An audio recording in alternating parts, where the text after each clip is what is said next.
Don't forget to subscribe and press the bell icon to never miss a video from testbook.com.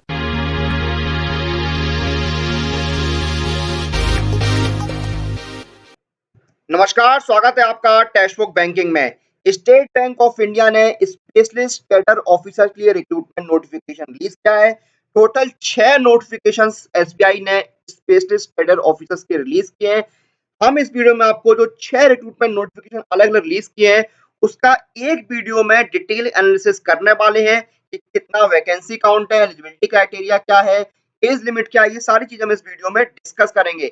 सबसे पहले मैं आपको बताता हूं जो ऑफिशियल नोटिफिकेशन रिलीज हुए हैं उनको आप चेक कैसे कर सकते हैं वो मैं आपको बताता हूं। देखिए, उनको चेक करने के लिए आपको देखिए जो ये लिंक दिया हुआ है वेबसाइट का, इस पर आपको विजिट करना होगा www.sbi.co.in/web.careers पर आपको विजिट करना होगा। ये sbi.co.in वेबसाइट जो है उसके कैरियर सेक्शन में आपको जाना होगा। तो आप कैरियर सेक्शन में जाएंगे तो देखिए ये आपका होम पेज है। यहाँ पर देखिए आपका कैरियर सेक्शन में ये आपका होम पेज है। इसमें राइट हैंड साइड में आप देखिए लेटेस्ट अनाउंसमेंट लिखा आ रहा है। इस लेटेस्ट अनाउंसमेंट के नीचे देखिए आपको सबसे पहले दिख रहा होगा recruitment of specialist cadre officers in SBI on regular basis.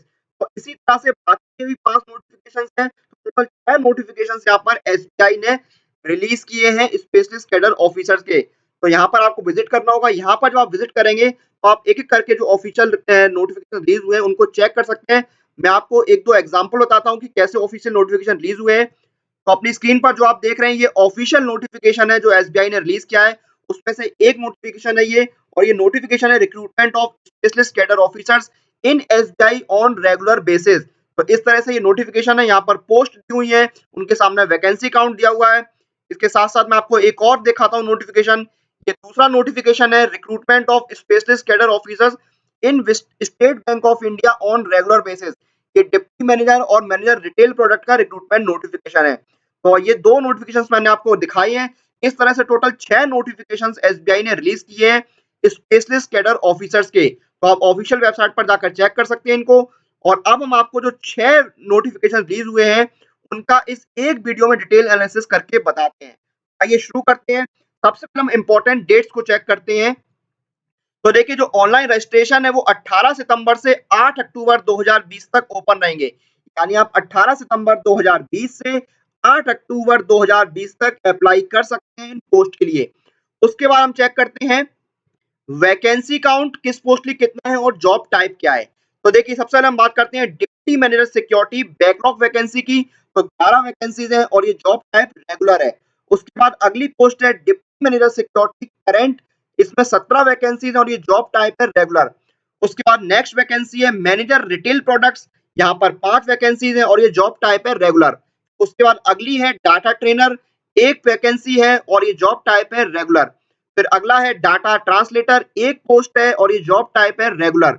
उसके बाद सीनियर कंसल्टेंट एनालिस्ट, एक पोस्ट है और जॉब टाइप है रेगुलर। उसके बाद है assistant general manager enterprise and technology architecture, एक पोस्ट है और जॉब टाइप है रेगुलर। उसके बाद पोस्ट डॉक्टोरल फेलोशिप, 5 वैकेंसीज हैं, कॉन्ट्रैक्ट जॉब टाइप है 2 साल का। डाटा प्रोटेक्शन ऑफिसर, एक वैकेंसी है और ये कॉन्ट्रैक्ट जॉब है 2 साल की। Deputy manager data scientist, 11 vacancies है, रेगुलर जॉब टाइप है। मैनेजर डाटा साइंटिस्ट, 11 वैकेंसीज है, रेगुलर जॉब टाइप है। Deputy manager system officer, 5 vacancies है, regular. Risk specialist sector scale 3, 5 vacancies है, regular. Risk specialist sector scale 2, 5 vacancies है, regular. Portfolio management specialist, 3 vacancies हैं, regular.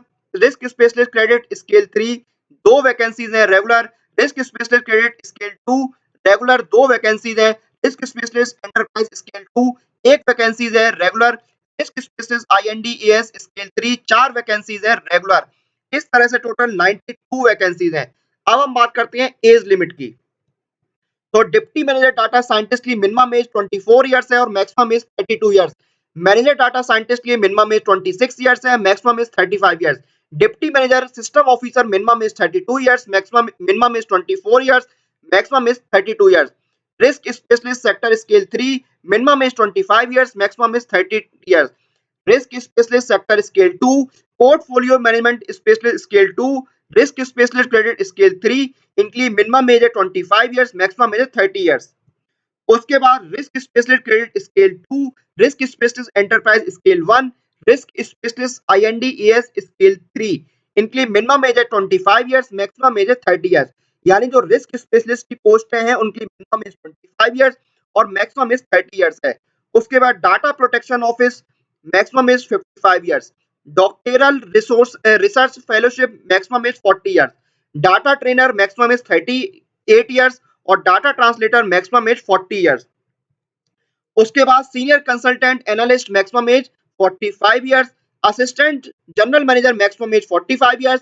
Deputy manager security, maximum age, minimum age 25, maximum age 40 years.